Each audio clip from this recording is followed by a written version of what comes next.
আমার জীবনে এত আল্লাহ আমি দেখি নাই, কিন্তু ওনার চোখ দিয়ে পানি নামে না। বারবার এসে আমারে বলে যে মিজান কি করবো বলো, তুমি একটু মোনাজাত ধরো। আমার মনে আছে আমি ওনাকে নিয়ে মোনাজাত ধরতাম, তো ওনার কান্না আসে না চোখ দিয়ে। এত আল্লাহ, খুব ভালো মানুষ, কিন্তু চোখ দিয়ে পানি নামে না। এটা অনেকের হয়, নানা কারণে হয়।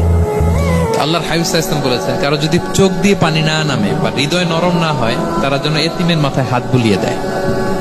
এক সাহাবী এসে বলেন, ইয়া রাসূলুল্লাহ, আমার হৃদয়টা বড় শক্ত, হৃদয় নরম হয় না। রাসূল সাল্লাল্লাহু আলাইহি ওয়াসাল্লাম বললেন, তাই?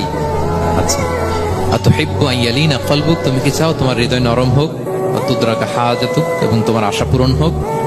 তিনি বললেন হ্যাঁ। তখন রাসূল সাল্লাল্লাহু আলাইহি ওয়াসাল্লাম বললেন, ইরহামিল ইয়াতীম, এতিমের উপর রহম করো। ওয়ামসা আলা রাসি, এতিমের মাথায় হাত বুলিয়ে দাও। ওয়া আতইমহু মিন তুআমিক, তোমার খাবার এতিমকে খাওয়াও। তালিনু কলবুক, তোমার অন্তর নরম হবে। তুদরাকা হাজাতুক, তোমার ইচ্ছা পূরণ হবে। তাহলে হৃদয় যদি শক্ত থাকে, কার মাথায় হাত বুলাবেন? বুলাইছেন কখনো? হ্যাঁ, বুলিয়েছেন? খুঁজে খুঁজে হাত বুলাবেন।